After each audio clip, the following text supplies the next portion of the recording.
Le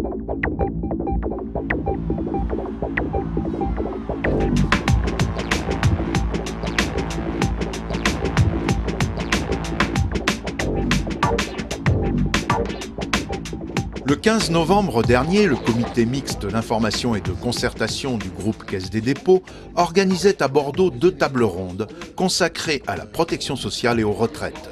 Participaient au débat experts, responsables syndicaux et personnels.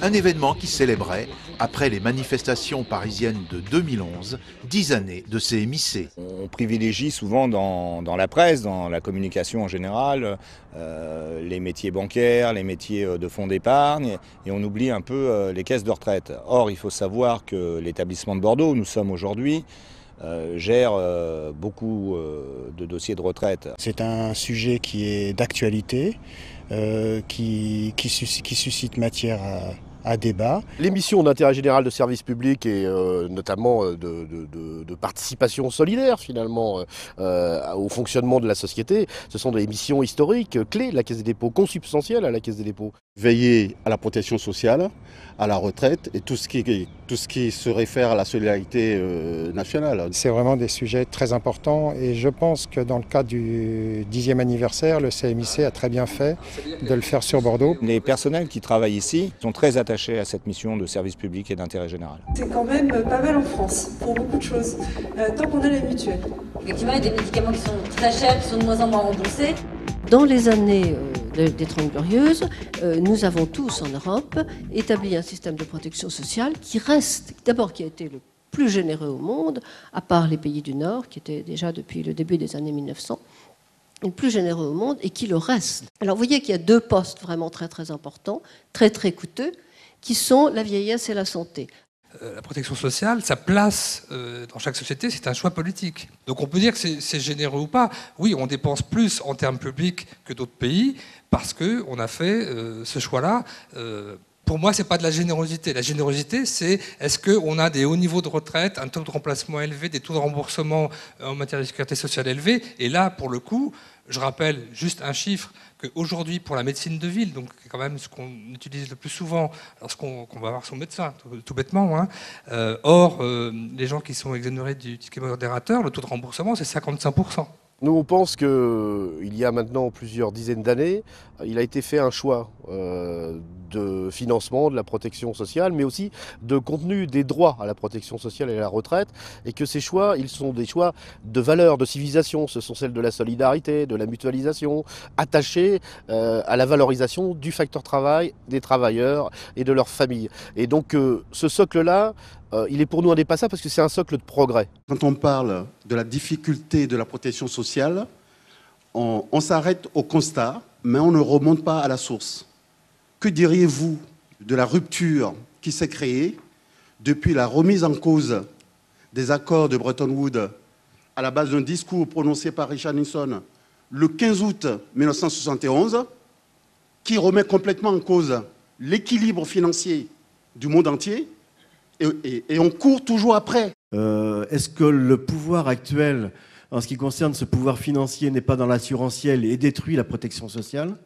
Et le mot que je récuse, c'est bénéficiaire, puisque c'est quand même une résultante du travail des salariés, des travailleurs, qui font qu'il y a de la richesse qui est créée, et donc au moins qu'elle les couvre pour les biens spécifiques de la santé, de l'éducation et de la famille. Aujourd'hui, la crise financière est née du fait qu'on a cru que les marchés financiers s'autoréguleraient.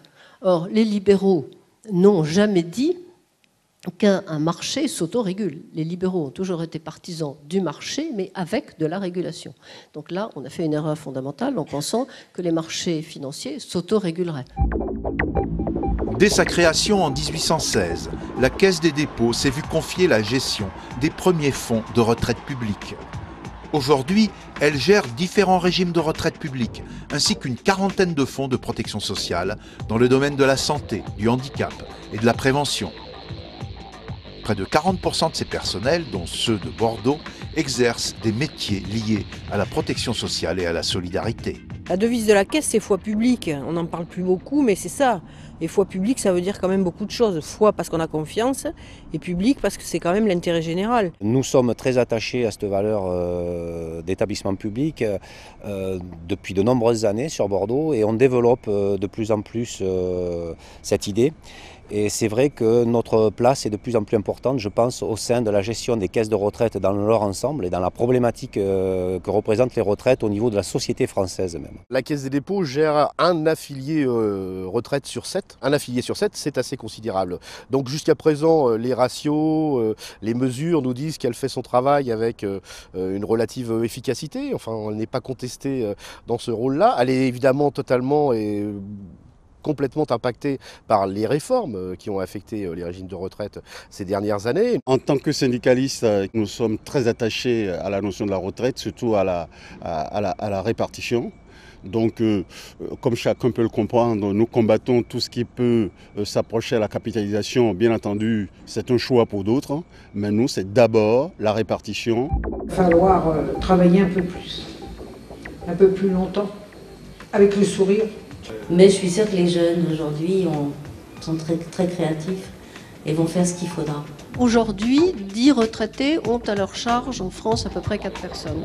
Ils en auront à peu près à leur charge 7 en 2050. L'Union européenne est dans une situation difficile. Première chose qu'on nous dit, c'est qu'il n'y a pas le choix parce que vous comprenez, il va y avoir de plus en plus de retraités par rapport au nombre de cotisants. La retraite par répartition, c'est d'abord des droits. C'est un contrat intergénérationnel. À chaque fois qu'on modifie les droits, on modifie le contrat en cours de route, ce qui est gênant. Et donc, on défend d'abord ces droits et on essaye de les améliorer. Et pour améliorer ces droits, on explique qu'on a les moyens de le faire et qu'il faut juste répartir correctement les richesses pour se donner les moyens de garantir ces droits. Les difficultés actuelles, elles ne sont pas posées par la dégradation du rapport démographique. Elles sont posées par la pérennisation d'un taux d'inactivité préoccupant. Moi, il me semble que ce que vous dites, c'est que la retraite, c'est la question du travail, quoi, finalement. C'est-à-dire qu'on ne peut pas découpler la thématique des retraites de la thématique de qu'est-ce que travailler, donc la question de la reconnaissance du travail, quelle politique de l'emploi on met en œuvre. Agir pour la croissance, agir pour faire que cette croissance profite davantage au facteur travail, y compris en termes de quantité d'emplois à créer ou à recréer, c'est pour nous une solution vers laquelle ou sur laquelle il faut travailler.